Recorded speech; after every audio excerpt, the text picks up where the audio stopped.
Good morning, or good whatever time of day it is when you see this. My name is Kendra Kunov, and wanted to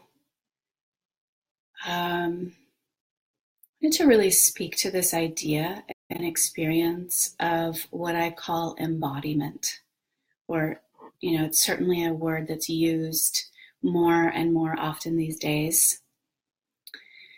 And I'm going to talk a little bit about what I mean when I say that, and what I see the value of embodiment and what I would call embodiment practice is. So hello to those of you who are just joining, and maybe give me a thumbs up if you can hear me, or let me know if you can't. And we'll see how this goes. I wanted to try, when I sat down to do a Facebook Live this morning and specifically wanted to talk about embodiment, I thought, oh, okay, great. Thanks, Jeff. I thought we should really practice rather than embodiment, something I can certainly talk about, and I will. But I also wanted to offer a little practice. So again, my name is Kendra, and I want to talk for just a few minutes about embodiment first, and mostly in service of like why is it even valuable to either be embodied or to practice embodiment. And then we'll do a really brief and fairly simple embodiment practice. Thanks, Toku. You know what? Sometimes I think I would rather just show up and just see who was here and what happened. But anyway, I told people I would talk about embodiment, so I'm going to do that. A mentor of mine, sometime in the last year, he said something. He was introducing me on stage, and he said something about being embodied as a woman is courageous, or so. I can't remember now his exact words, but he was specifically speaking. He was acknowledging me, which felt great, for being embodied as a woman and that being courageous. In that moment, I appreciated his acknowledgement of me in that way. And I simultaneously, there was this little, something didn't quite click inside me when I heard it. And it wasn't until later that I realized I believe that it's truly courageous for anyone to live embodied in this, in this day and age, in this world, in the way that things are such as they are. I don't know how it was in the past before I was alive, so I can't really speak to that piece. But when I move through the world, and when I think about what's happening in the world, and when I feel the world, there's a way that I believe that it's truly courageous for any human right now to be willing to really inhabit their body. And I do agree with my mentor that there's being embodied as a woman, like being born into this world as a woman, and then choosing to really live in your body. It takes, might take something extra just in the world such as it is today, that there's something really revolutionary about that. But I want to speak more to this realm of just what it is to be a human, just what it is to be a human. And we get born into this world in a body. And then at some point, yeah, Stephanie, I agree. I actually believe that too. There's a way we chose this realm. And this is the realm in which we get born into bodies. So that's one of the things actually that for me I see as is valuable about choosing embodiment practice, is that's the realm that we incarnated in this time, is the realm in which we have bodies. And so this is the way we get to experience the world. This is the way we get to have the world come in. And then this is the way we get to offer ourselves back out to the world, is through the body that we came in with. So I used to teach yoga, and now I bring yoga into my teaching, but I used to teach traditional asana yoga class. And I remember after about a year of teaching, something that really struck me was that as much as I was offering specific poses and, opening people's hamstrings or strengthening this, or, as much as there were these specific pieces to asana practice, that my main job, at least in the way that I wanted to teach yoga, was to offer people a safe place to experience their own bodies. And I don't think I had quite realized, at least consciously, until I had been teaching for a while, how afraid most people were most of the time about simply being in their own body. And it was in the space where things were sort of slowed down and quieter, and all the attention was physical in the sense of teaching yoga asana practice. And that I watched people, I would say, close your eyes, and people couldn't close their eyes. They couldn't sit with their eyes closed. And it took me a while to realize, why is that? Why can a person not sit down and close their eyes and go inward in the way that I'm instructing?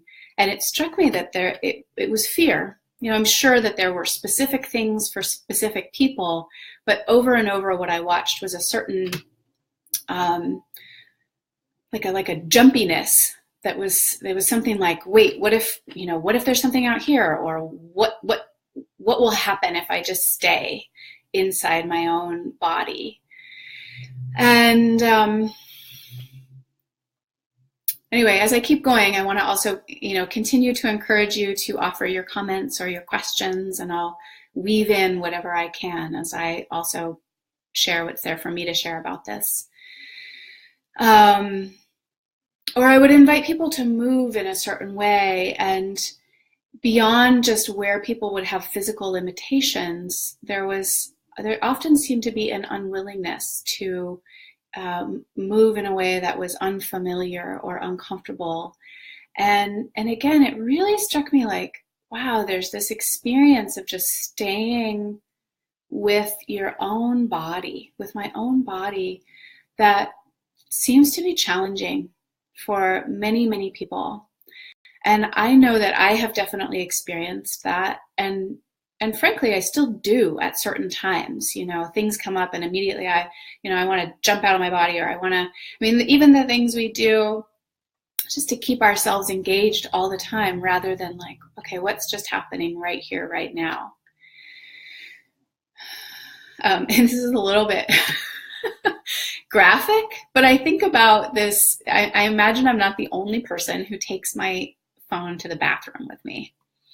And I remember realizing, I was like, can I really just not do one thing at a time? Can I not sit and be with myself while I go to the bathroom? And it's harder than I thought it would be. Just set that down, do this act. It's an embodied act. I won't get super graphic here, but there's this piece of I have to experience myself as a human living in a body without distracting myself with something else. And it's a challenge. There's also a lot of stimulation coming at all of us all the time. Certainly, if you live in a smaller town, it's less, or, there are ways that we can get away from the stimulation, but it's pretty much everywhere all the time. And I live in a relatively small town, so I know there's no billboards, and there's fewer people, there's fewer stimulation coming in. But the other night I was sitting in my living room, And I could hear, I was working on my computer, and then suddenly I heard outside there were owls, and there were two there. I could hear these distinct voices of the owls. They were calling to each other. And I put my computer down and I sort of hopped up and went out on the front porch, and I was sitting listening. And even though I live in this pretty small town, I live on one of the busier streets, or like kind of right on the corner. It's a little busier, and I suddenly became aware of actually how much activity there was on the street as I sat like really trying to hear, wait, where is that owl? What can I locate it?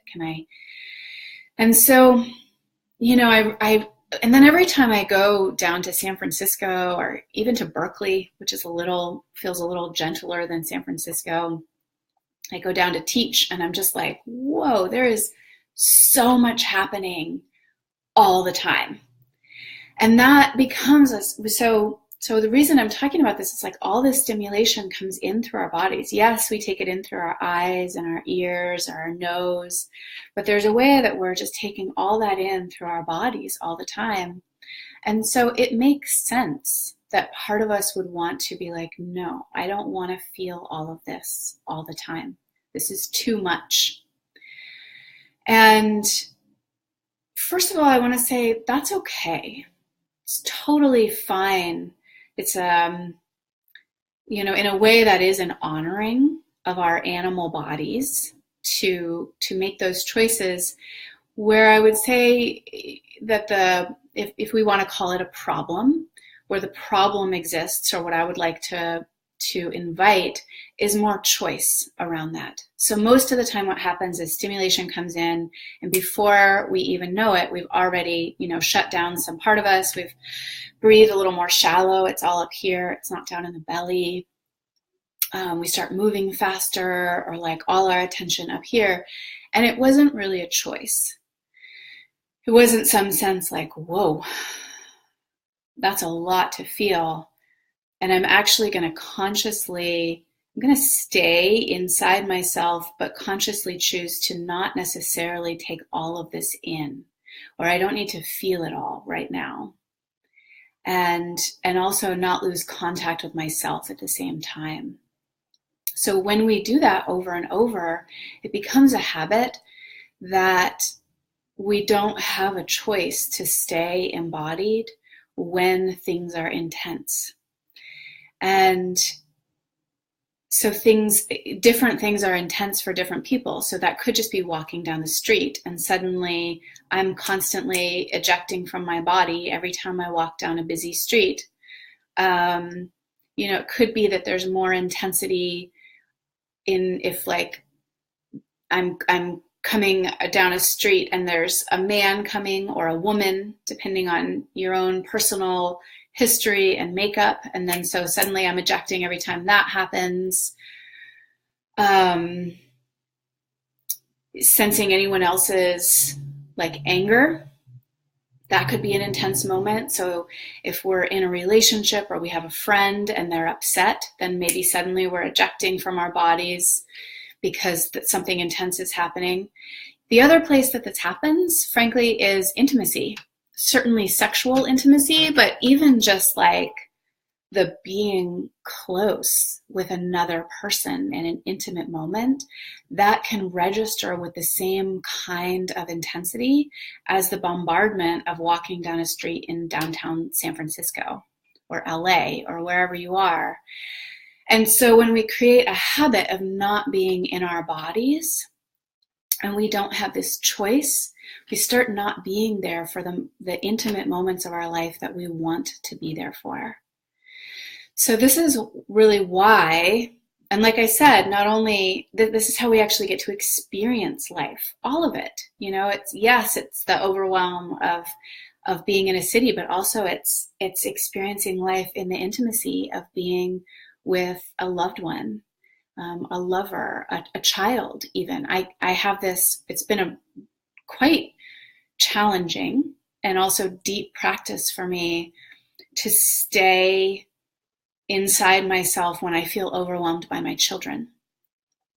But not only do I want that for myself, because I want to have this visceral experience of being with them, but I want that for them. I want them to have this experience that I'm there when, even in the midst of, one of them is screaming and one of them is asking for something. Because it also comes up when they come and they want to be close to me. I can get overwhelmed by just the physical stimulation of like two kind of high energy beings coming close to me, but I want to be there. And I'll tell a little story about that I just remembered. And then actually, for any of you who are watching this and have the capacity, we're just going to do a really brief meditation for the body.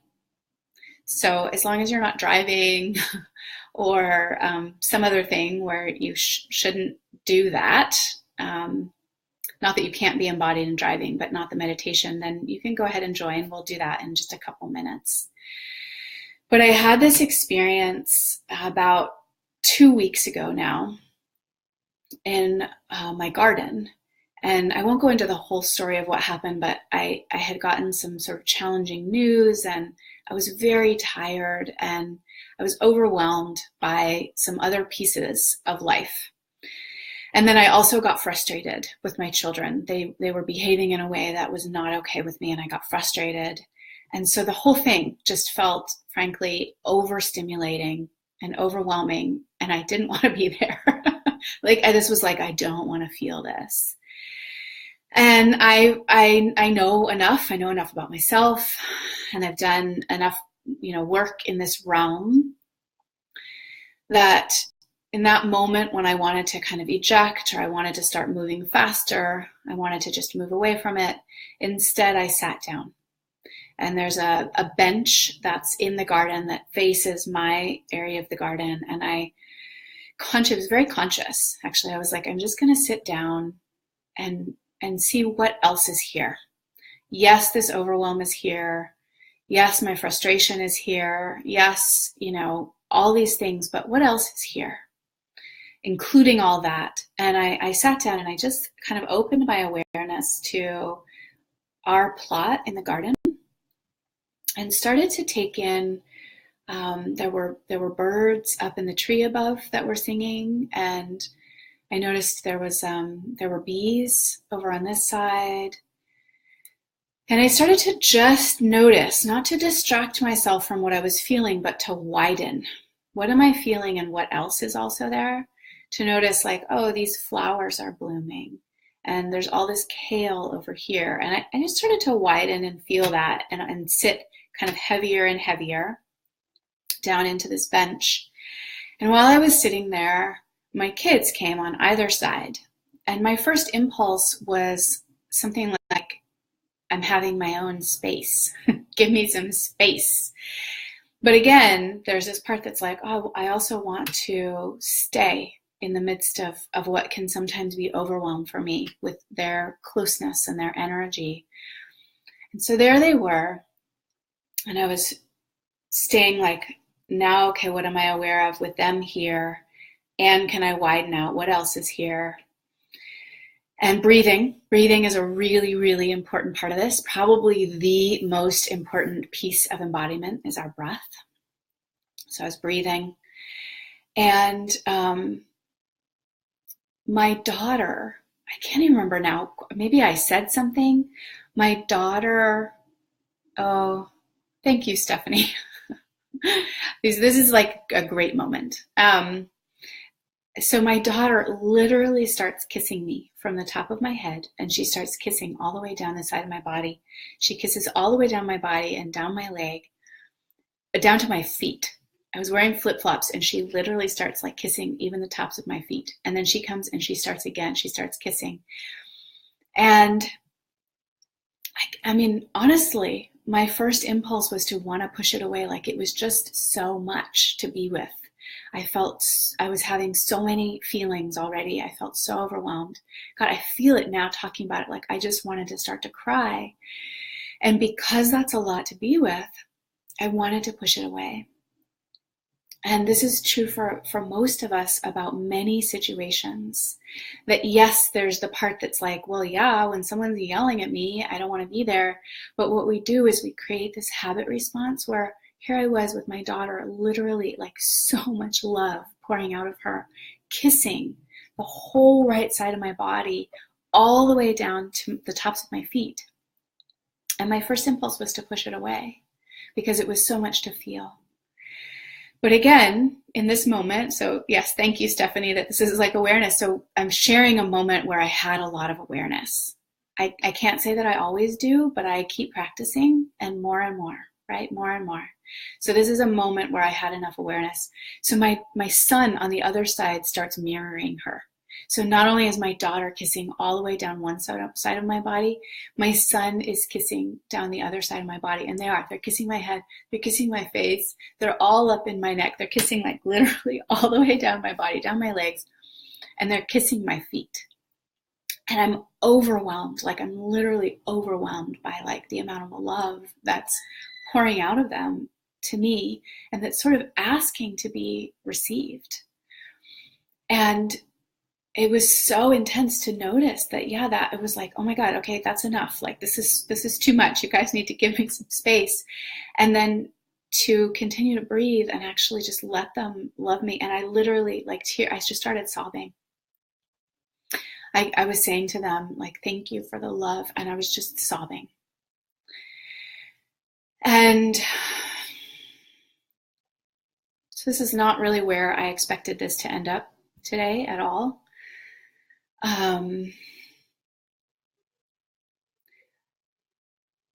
But I would say that this is the value of making a regular practice of breath and embodiment in your life, was that I have done that enough that when that came at me, I could actually let go into it and I could receive all of the love that was pouring out. And again, I could meet my children's invitation to love me in a way that was, again, for lack of a better word, was actually embodied, and I was there for it. And then we could, like, it moved from just sobbing. At some point, they started to think it was hilarious, the whole thing, even though I was just sobbing. They started cracking up and then we all started laughing. It became this incredibly sort of sweet moment that I got to be there for with my kids. And to me, there's many, many other examples that I could give, both in my life and the life of my clients or just people I know, in which they, where then if they take on the practice of regular embodiment, that they're there for their lives in a particular way that most people are not. And again, just to speak to what I said at the very beginning is, on one hand, I want to say that makes sense. Like, it can be quite overwhelming to live in the world right now. And so there's no shame or like right and wrong in this, but an invitation. I want to offer an invitation to living more embodied. And in my experience, there is something about that takes practice. So let me just check. I'm not sure if I'm saying this right, but Talal says, I imagine they did that because they sensed your embodiment. It's possible. So that I will say, right before we go into practice, I will say that something that I do experience is that people are drawn to other people who are fully inhabiting their bodies. It's kind of irresistible, actually. I work with an incredible coach down in Los Angeles named Rich Litvin, and often he'll coach someone in front of the stage, in front of, audiences of 100, 200 people, which, could be a little overwhelming. But he also has long-standing embodiment practice, and people will often ask him afterwards, like, oh, how did you know to do that? Or how did you stay silent in the moment that was so intense that then allowed this opening? A lot of that comes from this willingness to stay in our bodies. And people, frankly, it's like it's a lot of times what people are talking about when they talk about magnetism, that actually when someone is in their body, it's magnetic. So many great teachers of the world, whether they're specifically teaching embodiment practice or not, the thing that actually made them magnetic was something about their capacity to live and inhabit their own body. And I mean, at a very, I don't know whether to call this shallow or not. I don't want to judge it, but even at just this very surface level, it's like people just want to be around you. People want, they'll do just about anything to be around you because it feels good to be around somebody who's actually in their own body. It's magnetic, and it has it's not exactly transferable, but it's a transmission. When you be with someone who's in their body, there's a way you get that transmission when you're there, and that feels good. So with all that said, I want to do really brief. We'll do a short couple of minutes. And again, if you are in a space where you can listen to this, but you can close your eyes, I really invite you to close your eyes. I'll close my eyes. I mean, I can't see you anyway, but I'll close my eyes. Please don't do this if you're driving or in some other situation where you shouldn't close your eyes.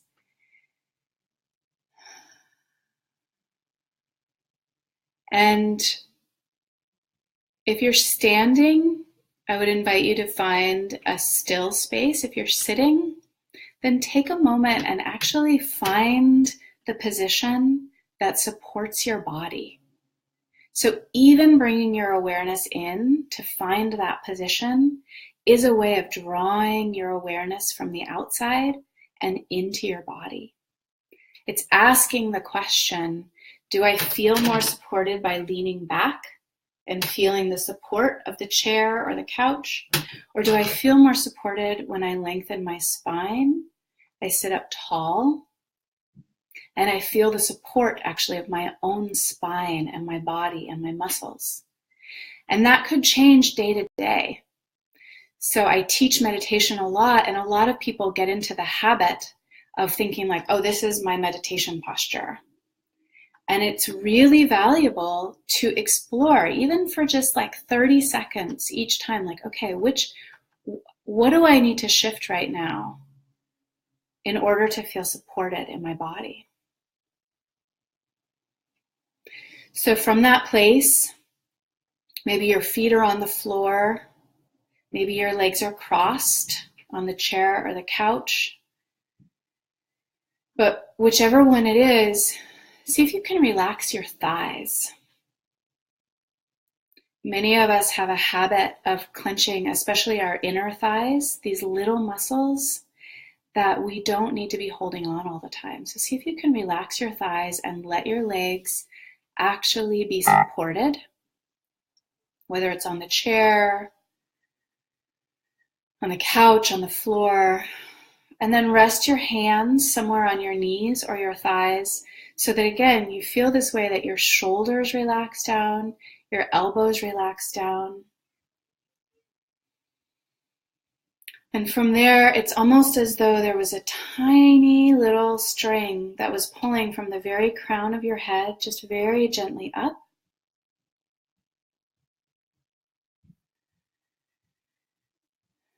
And we'll just be here for a moment or two longer. I want you to bring your awareness more consciously to your breath.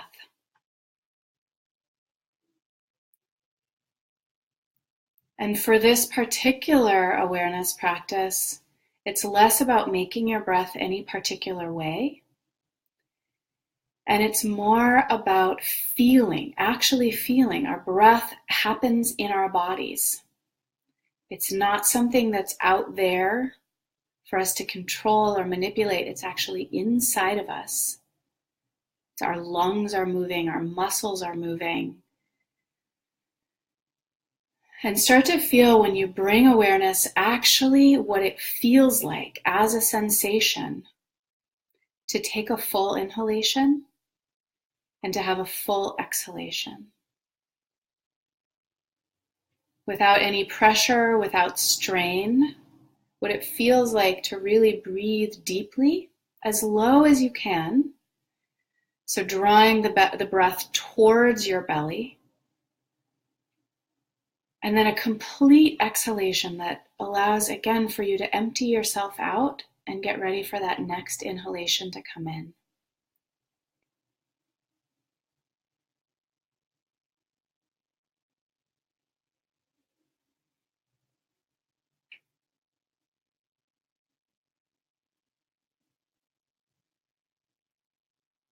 And wherever you are in this little practice, I want you to take your next 2 breaths, where on your inhalation, you feel your body lengthen, almost as though you could actually become taller. Your full inhalation allows length. And then on your exhalation, you maintain that length, but you feel as though you get heavier. So your sit bones, your bum, your thighs, your body actually sits down heavier on whatever you're sitting on. And then with your inhalation, again, you allow yourself to create length.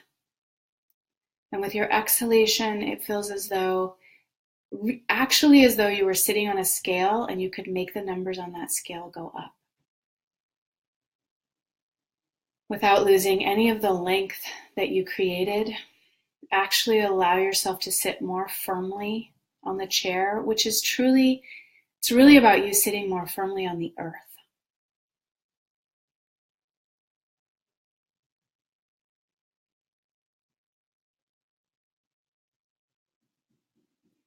And then with your own next inhalation, just very, very gently allow your eyes to also open. And notice for yourself, can you keep some of that feeling of noticing what's happening inside you, even as you open your eyes?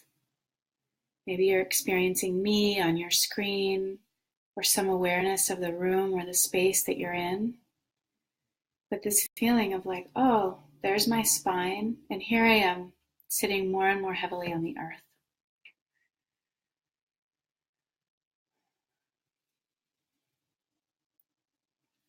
So even a very, very simple practice like that for 2 minutes, 3 minutes, 5 minutes a day will have a dramatic impact really on every area of your life. Because as I said, this piece of embodiment, when we carry that with us throughout the day, I mean, you'll find out for yourself, but it makes us more available really to life, all aspects of life. It makes us more available to the people we come in contact with. It makes us more available when we do end up in more high intensity situations, and which includes these moments of intimacy when we most want to be there. And when it can be so hard if we really haven't trained our bodies and trained our nervous systems to be able to stay when it gets intense.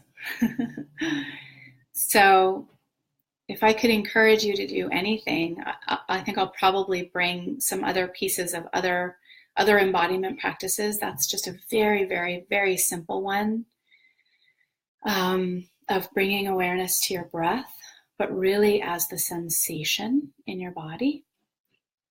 From there, you can also begin to bring awareness throughout your whole body, starting with your toes, coming all the way up to the crown of your head, or even focusing on one part of your body and bringing, just really having attention, for instance, on your hands and all of the sensation that's available in the palms of your hands or the tips of your fingers. And this will start to train your body. It will start to train your nervous system that you can stay. You can feel more and you can stay. And not only does this frankly just feel better, like it feels good. Not always, I should say, the caveat, sometimes it can be hard, right? Sometimes we feel more and that means more of everything. But overall, I can pretty much guarantee that it feels better to live in your body, to actually be there and feel what your body feels. And it's truly magnetic. It's a magnetic force, if you will, to be more and more inside your own body. And then it will allow you to be more available to those moments of intimacy or to the love that's coming towards you, and to be available to receive it and to say yes to that invitation, like I shared with my children. That's just one example. So that's my strong encouragement for a consistent embodiment practice, whether it's the really simple one I offer today. Maybe you have some of your own that you already do, or that you already know you should do. It's my encouragement to do them. If you're watching the replay, feel free to offer your own comments and questions as well, and I'll come back and respond to them as I see them come through. Thank you to all of you who are here live today, and I wish you a wonderful day.